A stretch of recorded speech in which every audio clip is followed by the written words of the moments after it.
La Universidad Austral de Chile, Región de los Ríos, el proyecto Anillo, impacto del cambio global sobre la fisiología de macroalgas antárticas, consecuencias para la producción primaria costera en escenarios de incrementada temperatura y radiación ultravioleta, del Programa de Investigación Asociativa de la Comisión Nacional de Investigación Científica y Tecnológica CONICIT, en colaboración con TV Austral, la Red Universitaria Nacional REUNA, le dan una cordial bienvenida a nuestra conferencista, la candidata doctora señorita María Rosa Flores, y a los demás integrantes del Proyecto Anillo que se encuentran en la sala, a directoras, profesores, público en general, y a todos los estudiantes de nuestro país. Los saludamos cordialmente y les agradecemos su presencia esta mañana. Hoy continuaremos nuestro viaje virtual por la Antártica, conociendo cómo las macroalgas que habitan en este continente se adaptan al frío y son capaces de sobrevivir en condiciones tan adversas. Además, aprenderemos a construir un algario que lo podremos replicar en nuestros colegios. Esta videoconferencia se transmite por internet en www.algasantárticas.cl, www.tvaustral.cl y por www.reuna.cl. Los establecimientos conectados que deseen hacer preguntas deben crear un Facebook y con el nombre de su establecimiento y colocar me gusta al Facebook Algas Antárticas. Y luego serán leídas más tarde las preguntas. Los estudiantes, profesores y público en general presentes en las salas de la Universidad Austral de Chile, en Valdivia y en Puerto Montt, y los estudiantes que están conectados en Temuco en el Colegio Pumahue, podrán preguntar también al finalizar la presentación. Saludamos cordialmente a los establecimientos educacionales que se encuentran en sala. De Valdivia, Escuela Metodista, Colegio Helvecia, Colegio Adventista y al Colegio Santa Cruz de Río Bueno. Conectados en videoconferencia en el auditorio de acuicultura de la sede de Puerto Montt de la Universidad Austral se encuentra The British School de Puerto Montt. En Temuco se encuentra también en videoconferencia el Colegio Pumahue, conectados desde su mismo colegio. Conectados por internet en Algas Antárticas y TV Austral participan los siguientes establecimientos educacionales. En la región de Arica y Parinacota, el Liceo Instituto Comercial de Arica. En la región de Antofagasta, de Mejillones, la Escuela María Angélica Elizondo Briceño, New Haven High School de Antofagasta, Escuela Carlos Condes de la Asa de Tocopilla. En la región de Valparaíso, el Colegio Leonardo Murialdo de Valparaíso y la Escuela San Pedro de Quintay. En la región de Higgins, el Colegio Básico Consolidado de Rancagua. En la región del Biobío, el Colegio Adelaida Migueles Soto de Coronel. En la región de la Araucanía, el Liceo Pablo Neruda de Temuco. En la región de Los Ríos, la Escuela Presidente Jorge Alessandri de la Unión. En la región de los Lagos, el Liceo Polivalente de Keilen, en Chiloé, y la Escuela Rural Valle El Frío de Chaitén. Además, solicitamos a todos quienes se encuentran conectados nos envíen fotos de ustedes presenciando la conferencia a nuestro correo algasantárticas@gmail.com para que las podamos incorporar en nuestras galerías fotográficas. Bueno, les presento a nuestra conferencista. María Rosa Flores nació en Santiago. La enseñanza media la realizó en el Colegio Santa Rosa de San Miguel. Estudió biología en bioprocesos en la Pontificia Universidad Católica de Chile y se tituló el año 2010. Ingresó al programa de doctorado en biología marina de la Universidad Austral de Chile el año 2011, porque le interesaban las algas y quería aprender más sobre biología marina. Fue parte de la segunda expedición científica a la Antártica que realizó el Proyecto Anillo en febrero del 2014. Este año, en enero del 2015, participó del taller Ciencia Antártica para profesoras y profesores de toda la zona sur. También sabemos que el color favorito de María Rosa es el rosado, su hobby es andar en bicicleta, su comida favorita es el sushi, aunque los porotos de su mamá no los cambia por nada. Y tiene de mascota 2 perros, Niña y Pepe. Recibamos con un fuerte aplauso a María Rosa Flores con la conferencia Macroalgas Antárticas y su lucha para responder al cambio climático.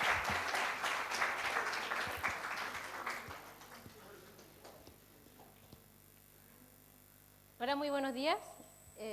Bueno, como la Andreita me presentó recién, vamos a presentar la presentación Macroalgas Antárticas y su lucha para responder al cambio climático.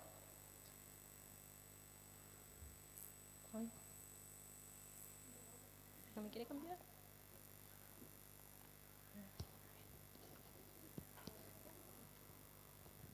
Ya, muchos de ustedes pueden venir, como aquí el animalito antártico, el lobo que ven acá, pueden venir con mucho sueño, pero yo los quiero, para mi presentación, ¿no está funcionando esto? Bien despierto, así como está este animalito, ¿ya? Así bien contento, para que pongan mucha atención.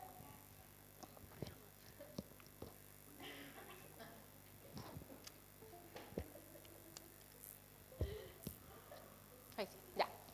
Entonces, tenemos dos objetivos principales hoy día, que son, primero, conocer qué son, dónde encontramos las macroalgas, cómo están conformadas, clasificadas y el porqué de sus colores, ¿ya? En qué las podemos ocupar nosotros en el día a día.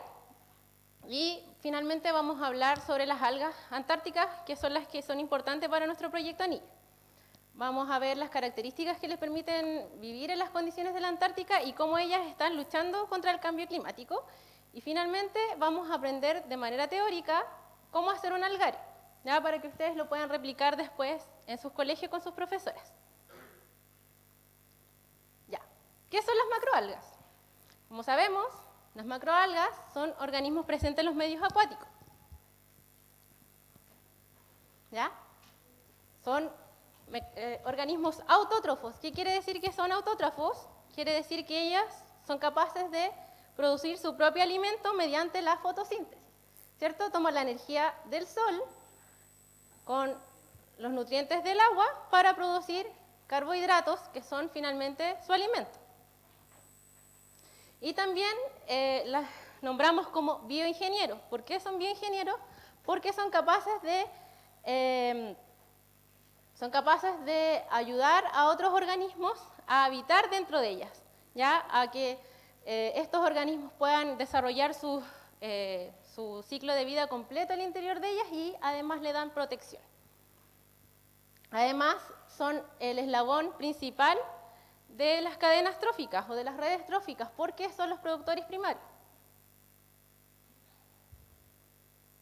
Ya. ¿Dónde viven las macroalgas? Las macroalgas las podemos encontrar viviendo en las rocas, ¿ya? A pocos centímetros del agua o abajo, muchos metros debajo del mar. Las encontramos en las rocas y nosotros las llamamos que se encuentran en el intermareal o bajo el agua, en los ríos, en los lagos y en los océanos, de manera submarina, ¿ya? Entonces ahora vamos a ver un videíto.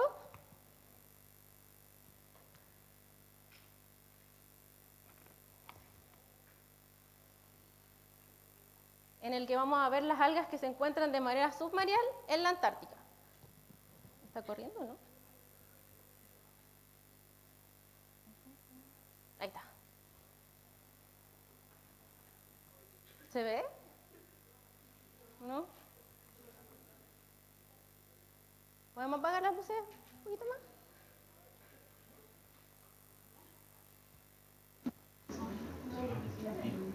Acá en Puerto Montt, ¿no vemos la presentación?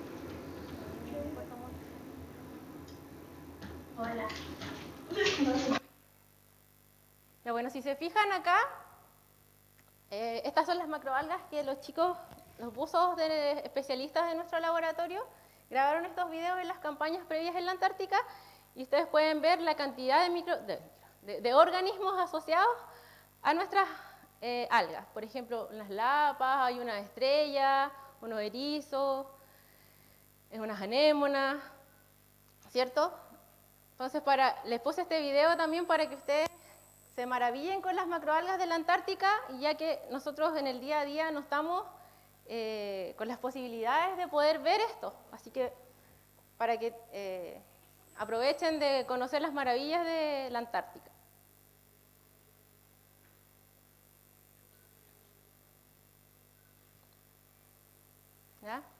Podemos ver las algas pardas, por ejemplo, esta es una desmarestia. ¿Ya? Ahí hay una estrellita asociada a la desmarestia, ¿cierto?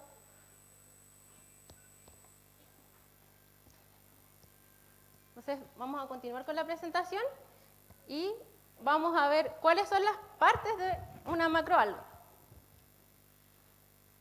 Entonces, las macroalgas principalmente están compuestas de 3 partes.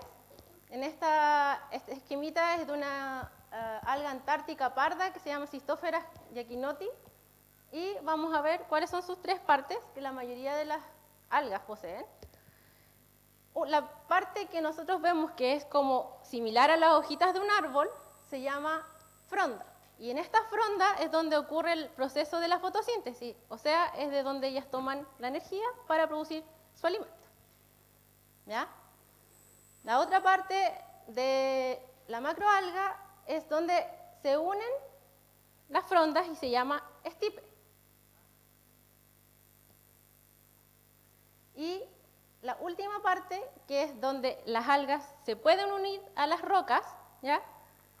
Se llama disco de fijación, disco de adhesión o grampón. Tiene esos 3 nombres, ¿ya? Y es similar a una raíz como la de los árboles. ¿Ya? Eso sí, no todas las algas poseen estas 3 partes. Hay algas que no poseen estipe. ¿Ya?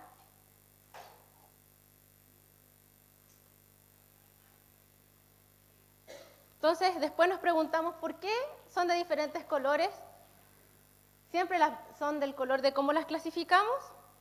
Si se fijaron en el video, se veían macroalgas de diferentes colores, ¿cierto? Y nosotros tenemos 3 grupos principales de macroalgas. Tenemos las algas rojas, las algas verdes y las algas pardas. Esas son las clasificaciones por los colores que poseen estas macroalgas. ¿Ya? ¿Y por qué poseen estos diferentes colores? Porque tienen pigmentos diferentes que la hacen que tengan este color a la luz. Entonces, estos pigmentos son importantes para la fotosíntesis porque le permiten captar la luz del sol para producir su alimento, como las clorofilas, los carotenoides y otros pigmentos accesorios. Ya, entonces habíamos dicho que las clasificábamos como rojas, verdes y pardas, ¿cierto? Y estos pigmentos que permiten clasificarlas son la clorofila A y D y 2 pigmentos accesorios que son la ficosantina y la ficoeritrina, que le permiten verse roja a las algas rojas. ¿Ya? Las algas verdes poseen clorofila A y B, betacaroteno y xantófilas. Y esto le permite ser verde, pero es por la predominancia de las clorofilas. Y finalmente, las algas pardas poseen clorofila A y C, betacaroteno y fucosantina, que son las que le permiten que se vean pardas a estas macroalgas. Pero si ustedes se fijan, recién habíamos dicho que las algas rojas tenían ciertos pigmentos para que se vieran rojas, las verdes para que se vieran verdes y las pardas, pardas. ¿Qué pasa con estas 2 que tengo aquí? ¿Son rojas, verdes o pardas? ¿De qué color las vemos? Por ejemplo, esta de aquí y esta de acá.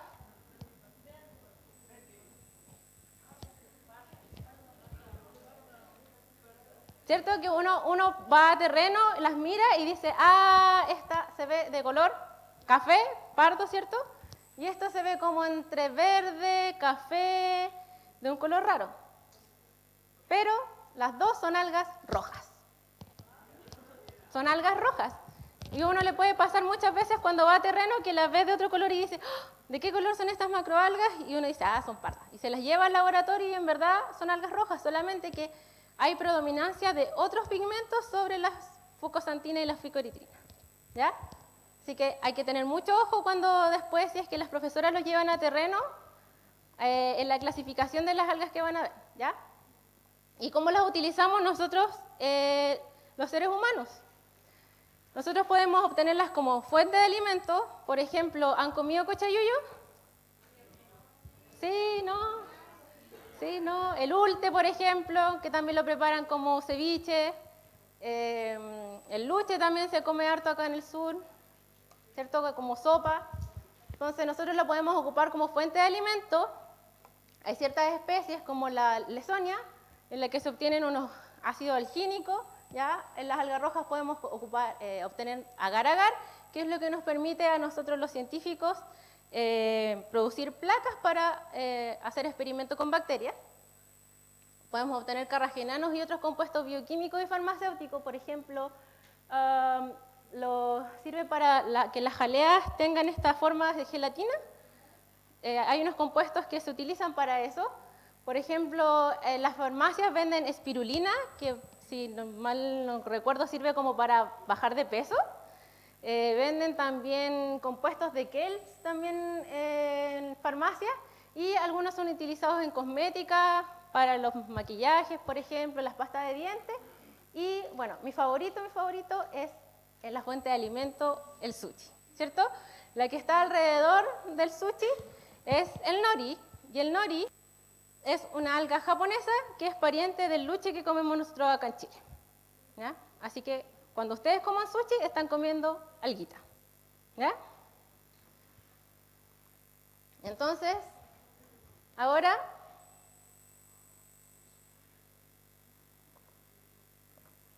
vamos a hacer un viaje, vamos a tomar un avión y nos vamos a ir a la Antártica, ¿ya? Vamos a ir a la Antártica y vamos a ver qué tienen de especial las macroalgas que se encuentran aquí. Estas macroalgas que se encuentran aquí tienen que verse enfrentadas a las condiciones que están en la Antártica. ¿Qué condiciones ambientales tiene la Antártica? Tiene muy bajas temperaturas, ¿cierto? Está la mayor parte del año cubierta con hielo, y estas temperaturas en los sistemas intermareales, como les dije, que están las roquitas donde se encuentran las algas en la roquita, no abajo del agua, es muy variable las temperaturas que pueden experimentar aquí, ¿ya? Pueden llegar, por ejemplo, cuando hay piscinas en las roquitas, como le llamamos nosotros, piscinas, o pozas, puede llegar fácilmente en verano a los 18 grados Celsius, por ejemplo, y en invierno a los menos 20, por ejemplo, una cosa así, ¿ya? Entonces, por eso en el intermareal es muy variable la temperatura. En cambio, debajo del agua, en la Antártica, puede variar entre menos 1,8 y 2,2 entre invierno y verano. Entonces, ahí es mucho más estable bajo el agua. Las extremas de luminosidad en la Antártica. Nosotros sabemos que, por ejemplo, en el Ecuador la cantidad de luz más o menos es relativamente constante durante el año, pero en los polos la cantidad que llega en invierno con respecto al verano varía. Y en el verano podemos llegar a tener hasta 20 horas de luz y en invierno 5 horas de luz. Por ejemplo, cuando yo estuve en la Antártica, a las 11 de la noche estaba así recién oscureciendo, como cuando acá ahora es tipo 7, que está así como entre que claro y oscuro. Allá recién a las 11 de la noche estaba así, ¿ya? Y después, tipo 4 de la mañana, uno sentía que empezaban a entrar los rayos del sol por la ventana. Así que se imaginan las pobres algas cómo tienen que adaptarse a vivir con muchas horas de luz en verano, y las que alcanzan a vivir en invierno con muy pocas horas de luz, ¿ya? Hay fuertes vientos. Allá pueden haber tormentas de viento, un día completo, por ejemplo, ¿cierto, Lili? Y que no te permite salir de la base. Tormentas de viento, y que finalmente estos fuertes vientos, por ejemplo, en el agua arrastran pedazos grandes de hielo, ¿ya? Y estos pedazos grandes de hielo finalmente igual pueden afectar a las macroalgas que están en el submarino. Bueno, hielo, ¿cierto? Mucho hielo. Y en la Antártica hay un marcado aislamiento, que el profesor la semana pasada les habló de que la Antártica, a diferencia del Ártico, está separada de los otros continentes, ¿cierto?, por el océano del sur y por la corriente circumpolar antártica, ¿ya? Entonces esto permite que la Antártica, las condiciones que ahí ocurren, sean muy diferentes a las que están en los continentes cercanos. Y bueno, hay una alta radiación en la temporada de primavera y verano. Entonces, las características de las especies que acá ocurren es que tienen que vivir a baja temperatura, ¿cierto? Tienen que acostumbrarse a tener que vivir ¿cómo se dice? A lo que hay en el ambiente. Entonces, yo como alga de la Antártica, si quiero vivir aquí, tengo que saber vivir a bajas temperaturas y, por ende, me tengo que adaptar evolutivamente a crecer a estas temperaturas, o sea, en un rango entre 0 y 5 grados Celsius más o menos. Y como les dije, pueden llegar a sobrevivir unas pocas horas a entre 10 y 18 grados Celsius cuando se encuentran en estas pozas en el intermareal.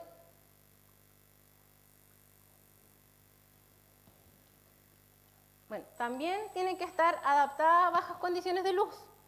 Esto es muy importante para las macroalgas que se encuentran de manera submareal, o sea, debajo del agua, ¿cierto? Porque las que están en las rocas pueden estar ahí felices, ¿cierto? Tomando sol, ahí. Pero las que se encuentran bajo el agua tienen que estar acostumbradas a tener baja luz, porque debajo del agua, el agua nosotros sabemos que atenúa la cantidad de luz que va a pasar y al mismo tiempo, por ejemplo, en primavera se encuentra fitoplancton en el agua o también, como se derriten los hielos, arrastran agua con tierra y esto hace que el agua se ponga turbia, por ende las macroalgas que viven ahí se tienen que saber adaptar a bajas condiciones de luz, ¿ya? Para poder sobrevivir. Y como están adaptadas a vivir a baja temperatura, tienen que saber sí o sí realizar su fotosíntesis, su crecimiento y sobrevivir a estas bajas temperaturas. Entonces, estas macroalgas, que están adaptadas a las bajas condiciones de luz y que realizan este crecimiento a bajas temperaturas, tienen como un superpoder, como que le podríamos decir, que pueden llegar a vivir a grandes profundidades, ¿cierto? Porque si no tuvieran estas características de poder acostumbrarse a que le llegue poquita luz y poder sobrevivir con esa poquita luz y bajas temperaturas, no podrían vivir a grandes profundidades.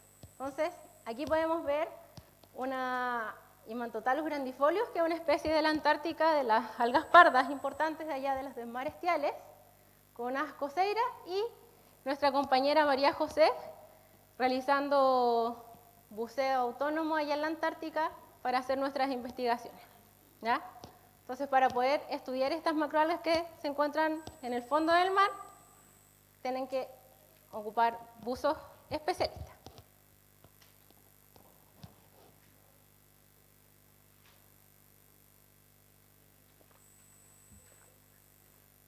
Entonces, a lo que vinimos. Estas macroalgas tienen que luchar contra los efectos que tiene el cambio climático, ¿cierto? Uno de los efectos que es como el más farandulero de todos, ¿cierto? Es que dicen, oh, las temperaturas en nuestro planeta van a aumentar no sé cuántos grados Celsius y nosotros vamos a morir porque va a aumentar la temperatura y todos los organismos van a sobrevivir muy pocos y bla, ¿cierto? Como que es súper catastrofista lo que nos muestran del cambio climático y en verdad no es así, pero no es tan catastrofista porque si se fijan, no todo el globo está experimentando los cambios de temperatura tan extremos. Lo que sí ha ocurrido es que el cambio climático que nosotros estamos experimentando ahora está ocurriendo de manera mucho más rápida que las que han vivido nuestro planeta en tiempos antiguos, ¿ya? Porque nuestro planeta ha pasado por etapas de glaciaciones y por etapas de cambio climático con aumento de temperaturas de manera cíclica. Solamente que el de ahora nosotros como seres humanos lo hemos apurado, ¿ya? Hemos hecho que estas condiciones se vayan apurando porque desde la época industrial empezaron a aumentar las condiciones de las emisiones de CO2, ¿cierto? Los clorofluorocarbonos que estaban antes en los sprays estuvieron afectando la capa de ozono. Entonces todo eso, productos del ser humano, son los que han ido afectando nuestro planeta y han ido adelantando estos procesos que deberían haber sido a más largo plazo. Entonces, ahí nosotros tenemos que tener ojo con esto, ¿cierto? Tenemos que tomar conciencia de que nuestro planeta somos nosotros como seres humanos los que lo estamos afectando y somos nosotros los mismos seres humanos los que tenemos que salvarlo, ¿ya? Y eso es que tenemos que cada uno tomar conciencia. Entonces, Por el cambio climático vamos a experimentar cambios en las temperaturas, ya sea a nivel de tierra o en el agua de mar, y los niveles de ozono están cambiando, han ido disminuyendo y por ende la cantidad de radiación que ha llegado a nuestro planeta es mayor. Entonces, las consecuencias del cambio climático van a generar presiones ambientales que aumenten, cambios en las presiones medioambientales, ¿cierto? En las presiones, y estos van a llevar cambios en las precipitaciones, cambios en los niveles de nubosidad y en los vientos. También se sabe que el cambio climático ha llevado que haya un cambio de la concentración de CO2 en el mar y por ende esto disminuya el pH que tienen las aguas. Y esto que disminuye el pH en las aguas hace que los organismos que tienen conchita se vayan a ver afectados. ¿Ya? Entonces son muchos de los animales marinos que finalmente se van a ver afectados con esto del cambio climático global. Van a haber derretimiento de hielos y por ende van a aumentar los niveles del mar y puede que hayan cambio en las corrientes marinas. Entonces por eso hay que tener mucho ojo con esto del cambio climático. Entonces, uno de los factores importantes que nosotros vemos en nuestro laboratorio es el efecto del ozono, o sea, no del ozono, de la radiación UV sobre las macroalgas. Entonces, lo que le quería mostrar acá, vamos a ver un par de videitos cortitos, es que desde el año 79 se ha visto que hay una disminución en los niveles de la capa de ozono acá en la Antártica y que puede llegar a la parte sur de América del Sur. Y esta disminución en la capa de ozono es conocida como el agujero de la capa de ozono. Pero en verdad es una disminución en la concentración, no es un agujero, ¿ya? Porque no se forma un hoyo, se debilita la capa. ¿Ya? Entonces aquí vamos a ver, en este video, cómo desde el año 79, si se fija en la parte azul, es cómo se ha ido formando este agujero de la capa de ozono en la Antártica. ¿Se fijan? Ahí se va poniendo cada vez más azul, más grande, más pequeño, pero se va poniendo azul. Y en el video de acá, lo que vamos a ver es que este debilitamiento de la capa de ozono ocurre principalmente en primavera. Entonces, si se fijan, el video parte en julio, y en julio nosotros acá estamos en invierno, ¿cierto? Entonces dura desde el 1 de julio hasta el 31 de diciembre, que es verano. Si se fijan, ahí está pasando el invierno, va pasando agosto, que es invierno, va llegando a primavera, y si se fijan, ahí se va formando el agujero. Septiembre es el pic más grande porque si se fijan llega a los colores morados, que es lo más bajo de la concentración. Y ahí va agarrando, ¿vieron? América del Sur.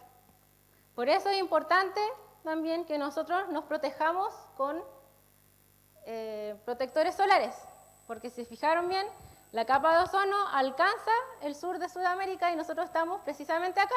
Entonces es importante que ocupemos protector solar tanto principalmente en primavera y verano, pero ojalá todo el año.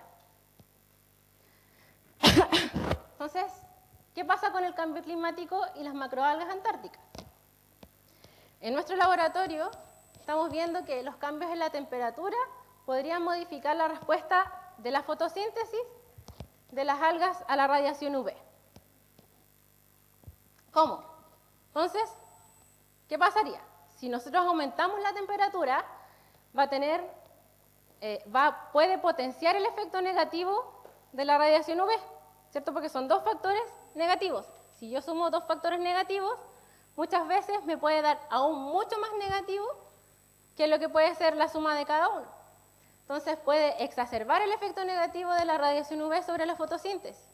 Eso quiere decir que la fotosíntesis que pueden experimentar estas macroalgas va a ser menor y que para que estas macroalgas se recuperen y vuelvan a sus niveles normales de fotosíntesis, o sea, de poder producir su propio alimento para poder crecer, puede ser menos efectiva que lo que podemos estar experimentando ahora.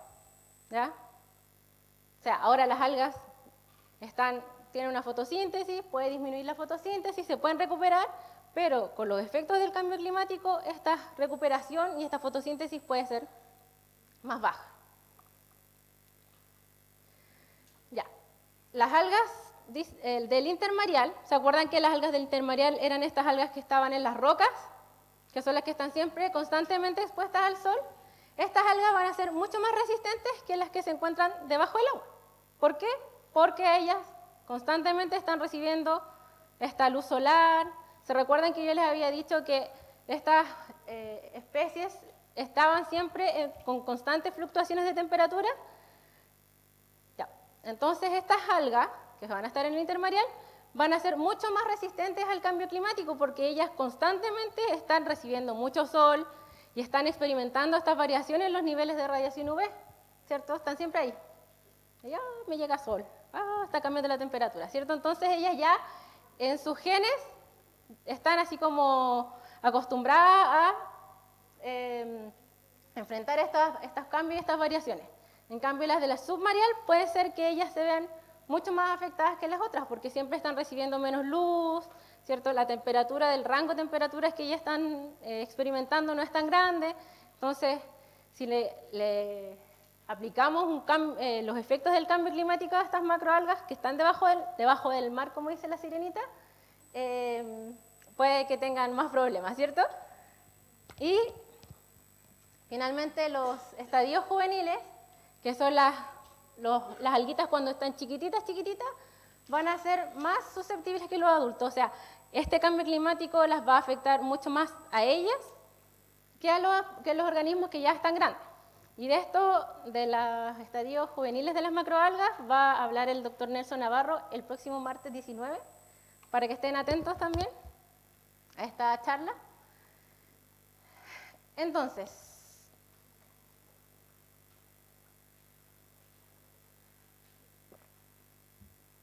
un aumento en la radiación UV va a afectar el crecimiento y la fotosíntesis de las macroalgas de la Antártica y también va a afectar la distribución de estas macroalgas. ¿Por qué? Porque, por ejemplo, si yo soy una alga que soy, por ejemplo, del submareal y me está llegando mucha luz y yo no estoy acostumbrada a recibir mucha luz, ¿qué voy a hacer?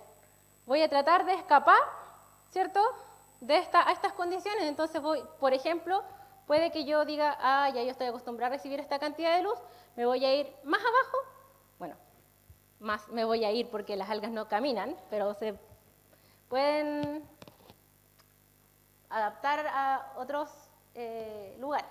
Entonces puede que se cambien de lugar al lugar donde podían recibir la luz que estaban acostumbradas antes, ¿ya? Por eso van a cambiar la distribución de las macroalgas. Y aumentos en la temperatura van a generar un cambio en el funcionamiento normal de los componentes celulares de la fisiología. ¿Por qué? Porque cuando nosotros nos cambia la temperatura, ¿qué pasa en nuestras células? Nuestras células experimentan cambios, por ejemplo, en los lípidos. Los lípidos, cuando les cambian las temperaturas, cambian su forma. Por ejemplo, las proteínas que tenemos en nuestro interior también tienen efectos negativos cuando nosotros le aumentamos o le disminuimos su temperatura normal, ¿ya? Y puede tener finalmente alteraciones al DNA. También las temperaturas afectan el crecimiento y la fotosíntesis porque nosotros generalmente, todos los organismos vivos, tenemos un rango óptimo para crecer y sobrevivir, ¿cierto? Y desarrollarnos. Entonces, si nosotros nos aumentan o nos disminuyen las temperaturas en las que estamos acostumbrados a vivir, nos vamos a ver afectados, ¿cierto? Nosotros nos vamos a tender a crecer o, por ejemplo, las plantas a hacer su fotosíntesis de manera normal si le cambiamos el rango de temperatura. Y finalmente también va a haber un efecto en la distribución de las macroalgas. Pero las macroalgas, como son organismos inteligentes, aunque usted no lo crea, tienen compuestos químicos en su interior que son como bloqueadores solares. Como que ellas llegaran y se untaran así como un bloqueador solar, ¿cierto? Y decir, ya, yo me voy a dar una protección a esta radiación UV que me está afectando. Y estos compuestos, las algas pardas, poseen unos que se llaman fluorotaninos y que son especiales de las algas pardas, y las algas rojas también poseen unos especiales que se llaman micosporinas. ¿Ya? Entonces, gracias a esos compuestos, las macroalgas se ponen así como un paraguas, un bloqueador solar y dicen, ya, yo me voy a defender un poco de esta radiación que me está llegando para que no me afecte tanto. Pero también las macroalgas, evolutivamente hablando, son más antiguas que las plantas que nosotros tenemos en la Tierra. Entonces, como son más antiguas y nosotros sabemos que las plantas de la Tierra ya son muy, muy, muy antiguas, estas algas han sobrevivido, no especialmente estas especies que nosotros tenemos ahora, sino que sus parientes más antiguos, pero han sobrevivido a ciertos periodos de glaciación y de calentamiento global previo, ¿ya? Y entonces, como estas algas han experimentado estos cambios antes, han integrado en sus genes, yo ya pasé por un periodo de glaciación en el que hacía mucho frío, después pasé por un periodo en el que hacía mucho calor y había mucha radiación. Entonces, la genética de las macroalgas tiene una capacidad de recordar que han pasado por estos periodos de cambios climáticos previos, por ende estos genes se activan y pueden ayudar a estas macroalgas a enfrentar este cambio climático de manera mucho mejor a que si no hubieran experimentado estas etapas antes.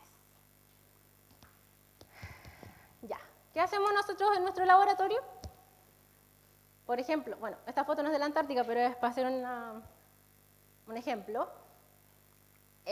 Acá en esta foto podemos ver que nuestros compañeros de laboratorio se van al intermareal, porque acá estamos trabajando en las rocas, y caracterizamos el intermareal. Se pueden hacer experimentos en el intermareal de aumento de temperatura, qué pasa con la radiación al aumentar las temperaturas, por ejemplo, en el intermareal. Se toman fotos, se hace un catastro de todo lo que hay. Acá tenemos nuestro compañero Ignacio, que se encuentra midiendo con un aparato que nosotros tenemos para medir la fotosíntesis de las macroalgas, y están midiendo acá en el intermareal la fotosíntesis que están experimentando. Acá nuevamente Ignacio, tengo muchas fotos que el Nacho está trabajando, en el que nosotros se hacen experimentos de trasplantes, ¿ya? ¿Qué hacemos? Se toman algas, por ejemplo, que están más abajo en el submareal, por ejemplo, a 20 metros, y se suben a los 10 metros. Entonces, si ustedes piensan, están a 20 metros y las subimos a 10 metros, la cantidad de luz que les llega va a ser diferente, ¿cierto? Les va a llegar más luz. Entonces, es un trabajo para nosotros ver qué pasa si nosotros le aumentamos la cantidad de radiación a las macroalgas que se encuentran más profundas, ¿cierto? Entonces, este experimento de trasplante se hace con las diversas macroalgas que podemos encontrar allá para analizar este efecto de la radiación. Y acá está María José con Ignacio, esta no está de la Antártica porque yo no tenía una foto de allá, que están lanzando al submareal un radiómetro que se llama Biospherical, y que lo que hace es ver la radiación a través de la columna de agua. Entonces nosotros podemos ver cuánta radiación le llega al agua, ¿cierto? Cuánta radiación le está llegando a las macroalgas debajo del agua, y podemos caracterizar qué está pasando en ese momento debajo del agua. Entonces vamos a ver un video cortito, muy, muy cortito, en el que acá María José, que ya la hemos visto en las fotos antes, está midiendo con este Biospherical, o sea, con este aparato que mide la fotosíntesis, pero en el submareal. Si se fijan, bueno, ahí está enfocando. Y María José aquí está con el aparato que se llama Diving Pump, diving de buceo, y aquí está midiéndole la fotosíntesis en el lugar a las macroalgas, de manera in situ. Entonces ahí la María José está con todos sus implementos para poder bucear debajo del agua, y sobre todo, importante, debajo del agua de la Antártica. Eso quiere decir que María José tiene que tener por lo menos 3 capas de ropa, o sea, su ropa, una capa protectora debajo del traje de buceo y su traje de buceo para bucear en la Antártica, porque si no, ahí los pobres chicos se pasarían de frío, ¿cierto? Y bueno, eso era la presentación en la parte de las macroalgas antárticas, y ahora vamos a enseñarles cómo confeccionar un algario en su colegio, ya para que le pidan a los profes que los lleven a la playa, tomen alguita y hagan un algario con sus profes.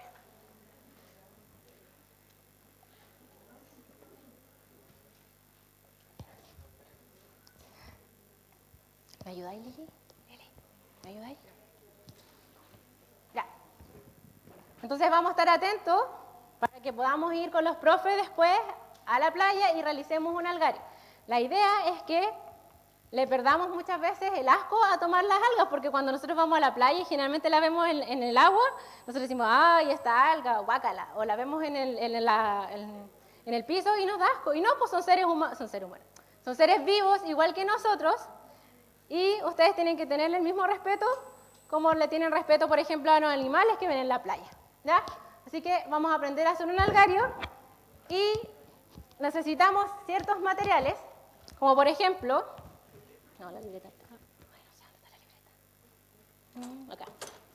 Aquí, es que se me está abriendo. Necesitamos una libreta de notas o cuaderno, ¿ya? Un lápiz grafito para tomar apuntes. Necesitamos bolsas Ziploc. Hay dos tipos de bolsas Ziploc, que son las que tienen este cierre que se mueve, ¿cierto? Y las que tienen el zip que se aprieta. Yo prefiero estas que se aprietan porque me sale mucho más fácil que el agua no se me escape que las que tienen el cierre, ¿ya? Pero eso es como para que tengan un tip para tomar las algas, ¿ya? Necesitamos marcadores permanentes para después nosotros marcar nuestras bolsitas, cuchillos, para poder extraer las algas de la ropa, o sea, de la roca, y ropa de cambio. ¿Por qué le puse un asterisco a la ropa de cambio? Porque, no sé si la Pau nos puede contar después a sus alumnos, pero cuando van a terreno, lo que pasa de repente es que cuando estamos todos ahí sacando las algas, ¡pum!, aparece una ola y inesperadamente nos deja mojados, ¿cierto? Así que siempre es necesario cuando vamos a la playa a hacer experimentos, por ejemplo, llevar ropa de cambio. Entonces, eso era para ir a terreno.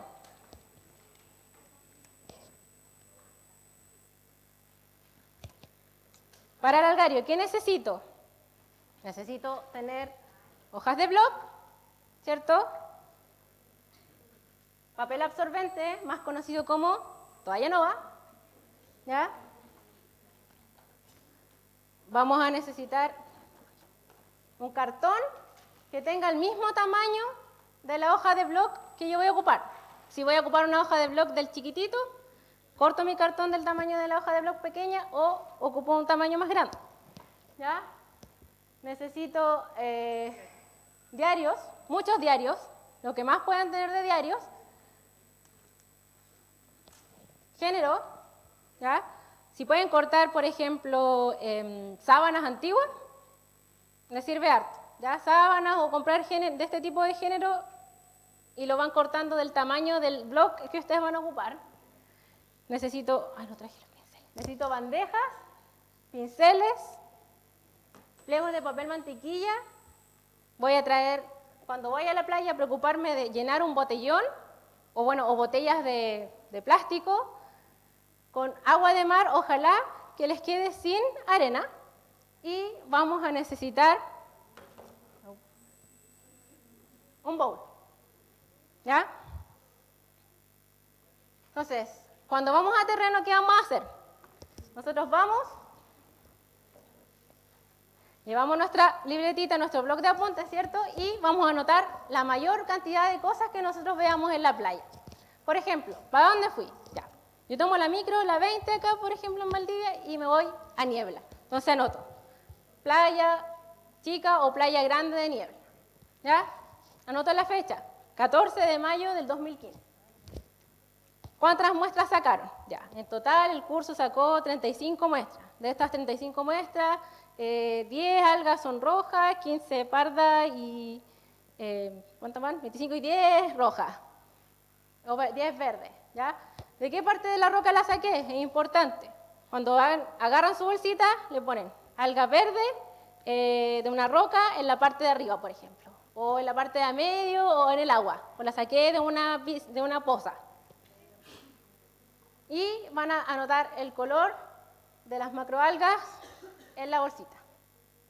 Y también les puede servir como dato si habían animales alrededor de las algas. ¿Ya? Eso como para que tengan ustedes un conocimiento de sus muestras. Entonces, ¿qué es un algario? El algario es un herbario de algas. ¿Ya? Cuando nosotros tenemos plantas, generalmente hacen un herbario, pero el algario es lo mismo, pero para algas. ¿Ya? Este algario, nosotros lo que hacemos es que puede ser de algas que nosotros tomamos en una localidad o puede ser en varias. ¿Ya? Ojalá que sean de diferentes localidades, así nosotros podemos tener un espectro de las algas que están presentes, por ejemplo, en nuestro país. Entonces, estas algas se colocan sobre láminas de papel, se ordenan, y ahí todo depende del criterio en el que las quieran ordenar. ¿Ya? Si las quieren ordenar por el color, todas las rojas, todas las verdes y todas las pardas en un orden, o por la ubicación, por ejemplo, si la encontré en el intermareal y arriba de las rocas, después las del medio, las de más abajo, etc. Y las archivos con una ficha en que esté toda la información que yo anoté de terreno. Entonces, ¿qué voy a hacer? Yo, ¿cierto? Estuve en el intermareal, tuve mis alguitas, las metí en la bolsita, ¿cierto? Y ahí le tenía el nombre, alga verde, que la tomé de la roca. Y la saco de la bolsa de plástica y la pongo en mi bowl, la doy vuelta, ¿ya? Con el agua de mar que las traje. Entonces, en una de las bandejas que yo tengo, le echo una pequeña capa de agua de mar y encima le pongo la hoja de bloc. Con mucho cuidado, las pongo así y encima de esta le pongo la muestra que yo había puesto aquí. ¿Por qué la puse aquí antes? Es para poder sacarle toda la arena que podía haber traído desde la playa. Porque de repente nosotros tomamos la muestra y viene con arena. La limpio bien y la pongo acá encima, ¿ya? Y con mucho cuidado después le paso un pincel. ¿Cuál es la idea de pasarle el pincel?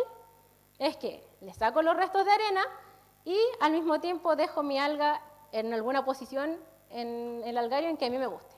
Por ejemplo, si la quiero que esté así, ¿cierto? Yo le voy dando la forma con el pincel a la muestra que yo quiero cómo se vea. Después saco la hoja de bloc del agua que está aquí, pero con mucho cuidado de que no se nos vaya a arrancar el alga que está encima. Y finalmente, por ejemplo, ya, olvidemos que esta es la bandeja con agua. La ponemos encima del mesón, ¿ya? Y encima de esta le pongo el generito que habíamos cortado previamente. Luego le pongo papel absorbente encima, unas 3 capas de papel absorbente que cubran completamente nuestra hoja de bloc. Y todo esto, yo me preparo después una especie de sándwich con mi hoja de bloc, mi alga, el género y las 3 a 4 capas de papel absorbente en un papel de diario. ¿Ya? Entonces me va a quedar una cosa como así. Después, lo que voy a ir haciendo es que voy a ir repitiendo con cada muestra el mismo paso y después las voy a ir apilando, pero para poder apilarlas, entre medio les voy a poner un pedazo de cartón que yo había cortado previamente, del mismo tamaño de la hoja de bloc. Y encima de todo esto, para que el alga quede bien aplastadita y con la forma en que yo le di, le tengo que poner algo que genere mucho peso o lo que pueden ustedes preparar son estas como presas, ¿cómo se llaman esto? Se me olvidó el nombre. Compresas, en que están las maderitas y ustedes como estas de las mochilas, las cositas con estas winchas y estas como clip, apretarlas, ¿ya? Entonces ahí o tienen un libro gigante o muchos libros que aplasten su pila de algas o preparan una de estas compresas, ¿ya?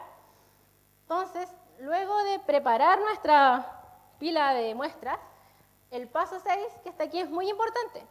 ¿Qué significa el paso 6 muy importante? Que todos los días, por lo menos durante una semana, semana y media, le tengo que cambiar el papel absorbente y el género, ¿ya? Y el diario también, idealmente.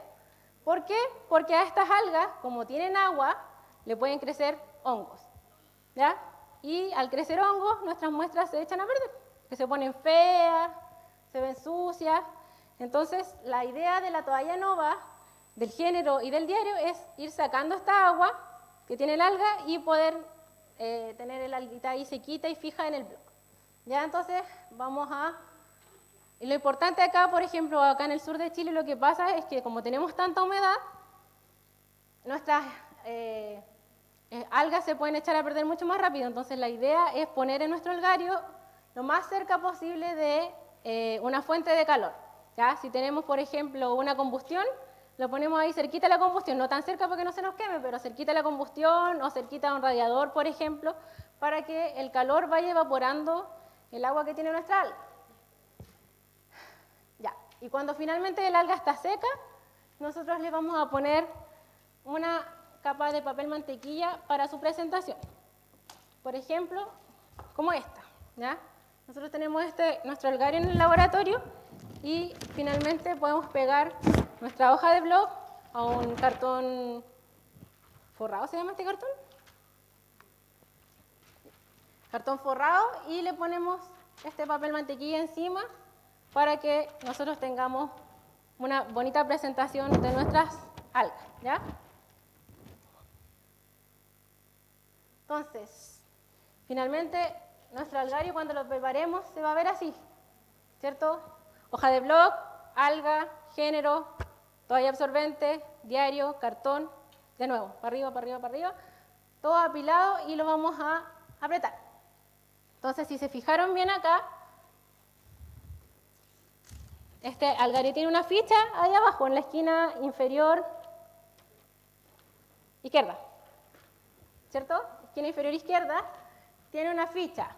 ¿Y qué vamos a poner en esa ficha? Nosotros vamos a anotar los datos que sacamos de terreno, vamos a identificar la especie. ¿Y cómo podemos identificar la especie? Por ejemplo, podemos ocupar libros que traten de algas, por ejemplo el Santelices. En ciertas universidades hay guías de identificación de algas y, por ejemplo, páginas web como algibase.com, como algasantárticas.cl, muy importante esa página web, y algalab.com, que es de la Universidad de Concepción. Ahí nos pueden dar datos y nosotros generamos nuestra ficha en el que anotamos el nombre del laboratorio, de la escuela, colegio que ustedes provengan, el nombre común de la especie, si es que lo tiene, el nombre específico que lo vamos a averiguar, el tipo de alga, podemos anotar si es una alga roja, verde o parda, de dónde lo sacamos, el nombre de la persona que lo sacó y quién reconoce la especie que estamos tomando. Porque una cosa es el que la saca y otra cosa es el que dice, ya, esta alga es tal. Y observaciones del lugar de la colecta también pueden poner, estaba cerca de una roca, habían tantos animalitos, etcétera, etcétera. ¿Ya? Y, por ejemplo, ustedes en nuestra página web pueden encontrar estos esquemas que fueron preparados por el profesor Iván Gómez, que son, por ejemplo, acá les pueden servir para las macroalgas presentes acá en la zona de Valdivia. Están también las que están presentes en la zona de Magallanes. Y también hay una ficha de las macroalgas que se encuentran en la Antártica. Eso sería todo. Muchas gracias por su presencia y por estar atentos. ¿Alguna pregunta?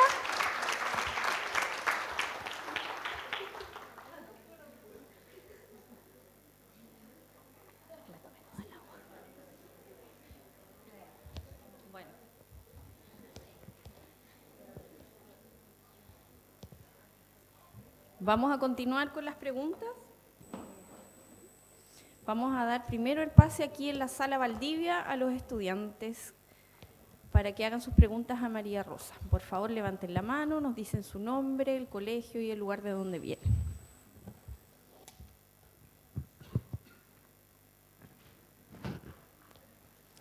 Ahí hay una pregunta. Cristian les va a pasar un micrófono.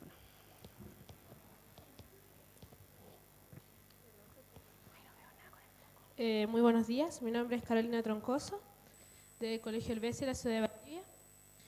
Mi pregunta es acerca de los tres tipos grandes de algas que habían, que estaban las verdes, las pardas y las rojas. ¿Cuál de estos tres tipos de algas es como la más resistente o son todas de una misma contextura y se comportan de una manera igual? ¿O hay diferencias en cuanto a resistencia en cada una?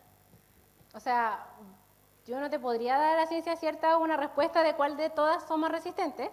Lo que sí hay diferencias dentro de cada clasificación, que hay algunas que son más gruesas, otras son más delgadas. ¿Ya?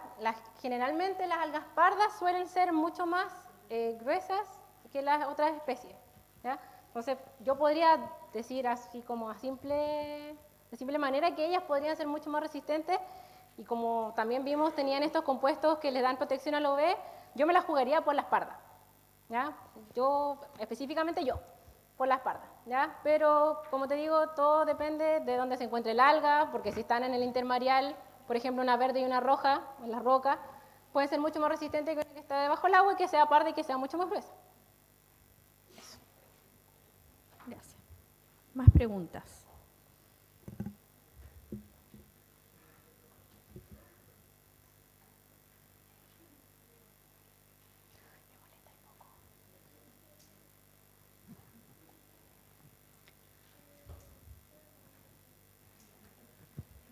Arriba.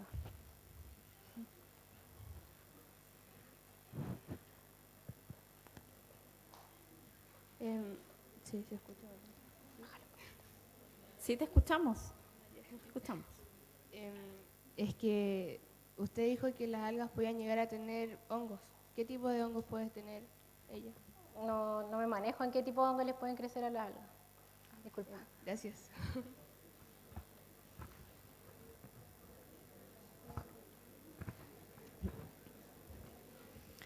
Escuchemos, por favor.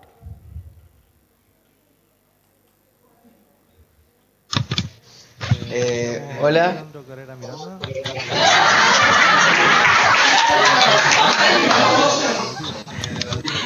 Mi pregunta es,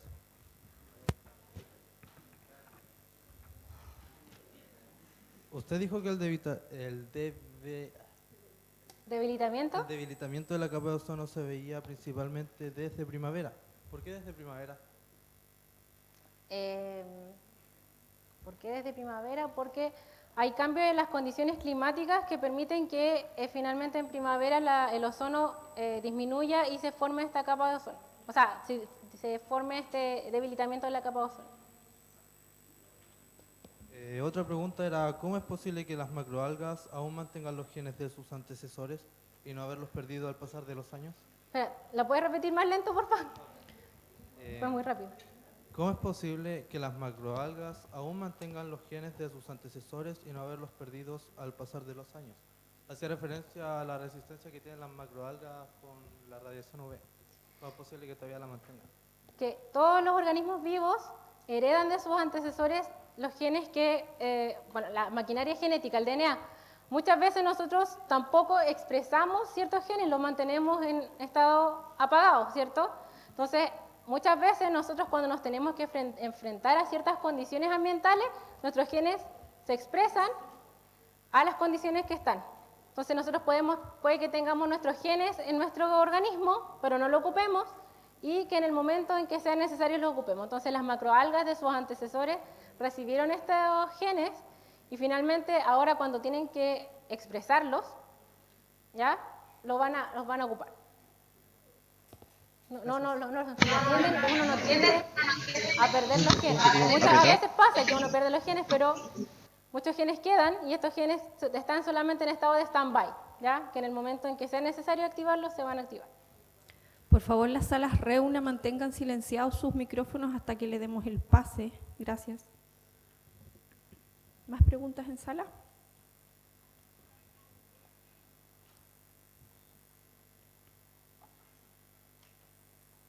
¿Tienes más preguntas? Bueno, vamos a dar el pase a las salas reúna. Vamos a partir con el auditorio de acuicultura de la sede Puerto Montt.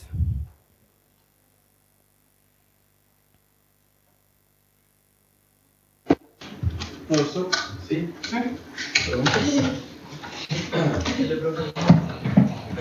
Puerto Montt, ¿nos escucha? Sí, aló, una pregunta. A nivel de macroalgas, ¿se tiene antecedente de alguna fusión o simbiosis entre ellas para mejorar las condiciones adversas que se le van presentando? Puerto Montt, por favor que las personas que van a preguntar se acerquen al micrófono y nos reiteren la pregunta. ¿Aló, se escucha? Sí, ¿Aló, se escucha? ahora sí. ¿Sí? Ya, la consulta es, a nivel de macroalgas, ¿hay algún antecedente de difusión o si entre alguna de ellas para enfrentar las condiciones adversas que se le van presentando? ¿Preguntaste si hay alguna fusión o simbiosis entre ellas? Sí, para asociarse o asociación, para enfrentar de alguna manera las condiciones adversas que se le presentan. Simbiosis, tipo, o Gracias. asociación. Sí, Tenemos problemas para escucharlos en Puerto Montt. Por favor, si pueden repetir la pregunta pausadamente y le pido a la sala Valdivia que se mantenga en silencio para que podamos escuchar. Gracias. sí, la pregunta era esa, si a nivel de macroalgas existe una asociación o una simbiosis, de manera que ellas se agoten, digamos, para enfrentar las condiciones adversas que se le presentan. O sea, por lo menos lo que yo sé, no he visto simbiosis o asociaciones entre ellas para poder enfrentar así como tú dices, como, ay, asociémonos y luchemos contra el cambio climático. No tengo idea. Por lo menos en lo que he leído no he visto que hablen sobre asociación entre ellas para enfrentarlo, sino que como sistema las algas enfrentan el cambio climático, pero no sé si entre ellas habrá alguna asociación. Gracias. Gracias. ¿Puerto Montt tiene más preguntas?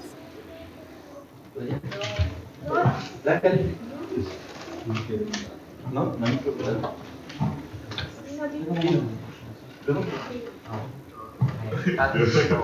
¿Puerto Montt tiene más preguntas? Yo tengo una pregunta. Vale. Bueno, es sobre la presión, que una dijo que vivían muy profundo bajo el agua. Eso. Le quería preguntar cuál sería la presión máxima que pueden soportar algunas de estas algas.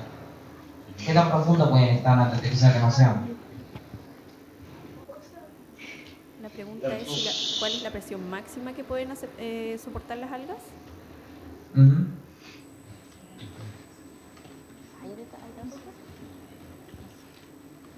No te podría responder la pregunta ahora, te la podría responder después porque por lo menos yo no me manejo en presión que puedan resistir las macroalgas.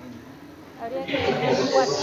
Eso, por lo menos nosotros en el laboratorio no nos dedicamos a medir presión que resisten las macroalgas. Ok, gracias. De puta manera. ¿Tienen más preguntas, Puerto Montt? ¿Pregunta por común? No. Si no hay más preguntas en Puerto Montt, vamos a dar el pase al Colegio Pumahue de Temuco para que haga sus preguntas. Hola, soy José Mora y tengo dos preguntas. La primera, ¿hay macroalgas del Polo Norte?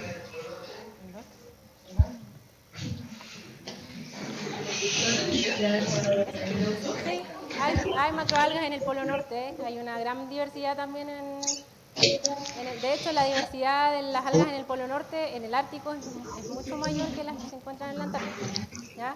Allá hay macroalgas que no es tan endémico las macroalgas que puedes encontrar, pero son compartidas con las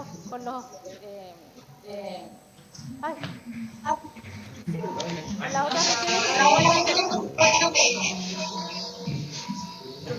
La segunda pregunta, ¿cuál es su alga favorita? Mi alga favorita, el luche. El luche es mi alga favorita. ¿Por qué? ¿Por qué es mi alga favorita? Porque cuando estuve en el pregrado trabajé mucho con esa alga, entonces le tomé un cariño especial. Ya, gracias. ¿Colegio Pumahue tiene más preguntas? No hay más preguntas, gracias. Bueno, gracias. Vamos a continuar con las preguntas que han llegado al Facebook desde las otras regiones. Pamela. Voy a dar el pase a Pamela, que va a leer algunas preguntas. ¿Aló? Ya. El Colegio Hispanoamericano, el alumno Ignacio Samit pregunta, ¿qué es el agujero de ozono del Antártico? ¿Qué es el agujero de ozono antártico?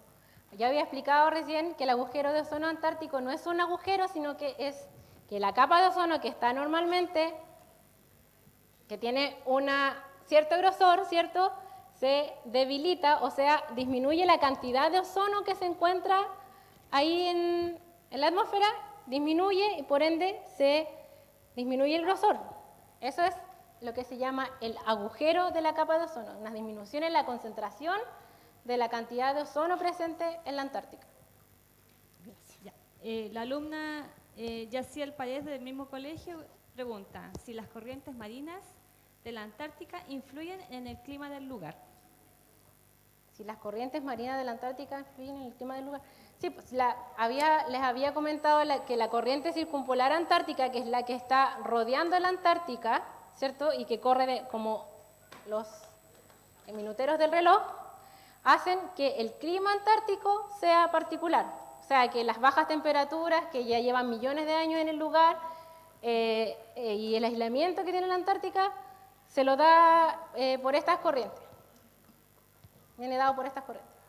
Ya. La Escuela Portugal de Punta Arenas, el alumno Luis Muñoz del 8º año, pregunta, antes de que se congelara la Antártica, ¿a qué temperatura podía llegar a este continente? No te podría dar una respuesta exacta de qué temperatura tenía el continente, pero el profe la semana pasada, y de hecho hay un profe también allá en el Instituto Antártico Chileno, que trabaja con esto, en que el clima que había antes en la Antártica era como el que tenemos acá de de selva tropical valdiviana. Entonces eran como las temperaturas similares a las que nosotros podemos encontrar acá en Valdivia. Más o menos unos 18 grados, por ahí me lo jugaría, una cosa así. Ya, y este mismo Luis Muñoz también pregunta, ¿cuánto demoró la Antártica en congelarse? ¿Cuánto demoró la Antártica en congelarse? No sé cuánto demoró en congelarse, pero sí lleva 14 millones de años congelado. Yo no podría decirle cuánto se demoró el proceso en congelarse, pero lleva esa cantidad de años congelado.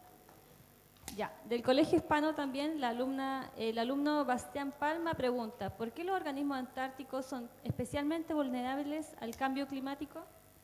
¿Por qué son especialmente vulnerables? Porque estos organismos, bueno, de partida, la mayoría de los organismos de allá son endémicos. ¿Qué quiere decir que son endémicos? Que son solamente organismos que se encuentran en la Antártica. Entonces, por lo menos, generalmente los organismos endémicos son mucho más susceptibles a que los cambios ambientales los afecten. Entonces, ¿por qué es importante? ¿Cómo era importante cuánto, Pamela? ¿Por qué es importante? ¿Qué decía la pregunta? ¿Nos repites la pregunta, Pamela? ¿Por qué los organismos son especialmente vulnerables al cambio climático, los organismos del Antártico? Porque estos organismos están acostumbrados a ciertas temperaturas, a estar en un cierto lugar, en unas ciertas condiciones. Entonces, si viene el cambio climático y les cambia todas las condiciones, obviamente que estos van a ser vulnerables y no van a, si este cambio va a ser muy rápido, no van a estar acostumbrados a poder responder de manera óptima a las nuevas condiciones que se van a ver enfrentados. Por eso es importante, y aparte que son organismos que recién se están empezando a conocer, entonces por eso también es importante protegerlos de los cambios que van a venir. Ya, del Colegio Castilla-Aragón, el alumno Andrés Cordero pregunta, ¿has estado en alguna base chilena? ¿En cuál y por cuánto tiempo? El año 2014, el año pasado, estuve en la base Julio Escudero de la Antártica, en la isla Rey Jorge, y estuve un mes. Ya. De la escuela Alto Cabrero preguntan, Ángel Carrasco del 8º año B pregunta, ¿qué animal de la Antártica está más preparado para el aumento de la temperatura? ¿Qué animal?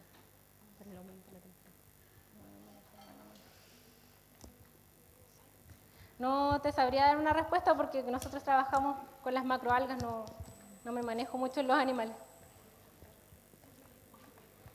no sé si continúa. Hans Pica, del segundo medio, pregunta, ¿por qué hacer ciencia en la Antártica? ¿Por qué hacer ciencia en la Antártica? ¿Por qué hacer ciencia en la Antártica? Es una buena pregunta. ¿Por qué? Porque, bueno, de partida es un continente que nosotros está ahí y nosotros es como, ¿cómo lo puedo decir? No ha sido muy bien explorado, ¿cierto? Científicamente, no ha sido explotado científicamente hablando, entonces tenemos un montón de cosas por explorar, por aprender, mucho conocimiento que aún no se sabe y es muy interesante poder ir a hacer ahí experimentos, por ejemplo, saber qué les va a pasar a los organismos más adelante o qué organismos hay, hacer un catastro de los organismos que hay porque tampoco se sabe mucho de las cosas que pasan en la Antártica. Hay ciertas bases en las que se está haciendo experimentos, pero tampoco nosotros tenemos un acceso fácil, entonces es como cuando se puede hacer algo ahí en la Antártica, es como todo estudio ahí va a ser importante, entonces por eso es como interesante, todo es relativamente nuevo lo que se hace ahí. Del Colegio Castilla-Aragón también Ignacio Lidia pregunta, ¿para qué se utilizan las algas antárticas actualmente? ¿Tienen algún uso comercial? Nosotros no la podemos usar de manera comercial, solamente le podemos hacer estudios científicos. Nada de la Antártica se puede utilizar de manera comercial. De la Escuela Alto Cabrero preguntan también. Belani Figueroa, del octavo año B, pregunta, ¿cómo se podría ayudar al problema del calentamiento global? ¿Cómo podríamos ayudar? Hay de varias formas. O sea, por ejemplo, disminuyendo las emisiones de CO2. Por ejemplo, acá en el sur, cuando nos dicen preemergencia, no hay que prender las combustiones, vamos a tener que pasar un poco de frío, pero disminuyendo, por ejemplo, las emisiones de ceniza. Cuando nosotros andamos en auto, por ejemplo, hay veces en que una persona anda en un auto y sabemos que el auto contamina, entonces podríamos ayudar compartiendo, por ejemplo, el auto o prefiriendo el transporte público, no sé, por ejemplo, reciclando, generando menos basura, ¿cierto? Los compuestos orgánicos, la basura orgánica, podemos hacer nosotros compostaje, la basura plástica de las latas y los vidrios los podemos reciclar. Entonces, de todas estas formas, aunque sea a microescala, nosotros podemos ir ayudando a que el calentamiento global vaya siendo más lento. ¿Tenemos más preguntas, Pamela? Sí, tenemos. Ya. Ángelo Otelo, del primer año A, pregunta del Colegio Castilla-Aragón, pregunta, ¿cómo y por qué se generan las bajas temperaturas en la Antártica? ¿Cómo y por qué se generan las bajas temperaturas de la Antártica? O sea, las bajas temperaturas de la Antártica, o sea, el continente ya tiene bajas temperaturas, como les dije, hace 14 millones de años, pero las bajas temperaturas ocurren al igual que acá por las estacionalidades. O sea, en el invierno va a bajar más la temperatura que en el verano, pero ya el mismo continente en sí tiene las temperaturas bajas. Una pregunta más. Ya, la última pregunta de la Escuela Alto Cabrero también, Odalí Quesada, del octavo año B, pregunta, así como está la Antártica en la actualidad, ¿va a recuperar o mejorar la situación en el futuro? Pero mejor no entiendo, me imagino que relacionado al cambio climático. ¿Va a mejorar en el futuro las condiciones de la Antártica? Imagino lo pregunta por el calentamiento global, si va a mejorar en el futuro la situación que está viviendo la Antártica. No te podría dar una respuesta como a ciencia cierta de que van a mejorar las condiciones.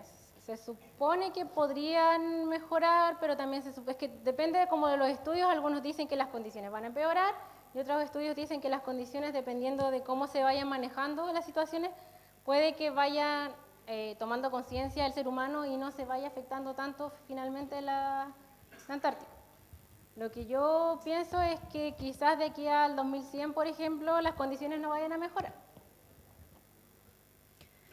Bueno, la última pregunta, voy a dar el pase aquí en la sala en Valdivia. ¿Alguien tiene alguna pregunta para finalizar?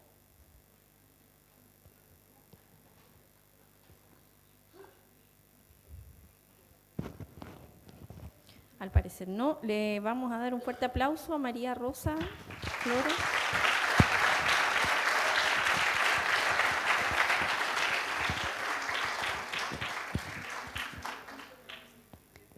Agradecemos a las direcciones provinciales de educación de todo Chile por la difusión en los establecimientos educacionales, a Relaciones Públicas de la Universidad Austral, a TV Austral y Reuna por su apoyo técnico, a la Facultad de Ciencias de la UACH por facilitarnos esta sala, al Diario Austral Región de los Ríos, a Radio Bio Bio y al canal BOC de Telefónica del Sur, a los demás medios de comunicación que han dado a conocer este ciclo de videoconferencias y a todos ustedes por su participación en esta actividad.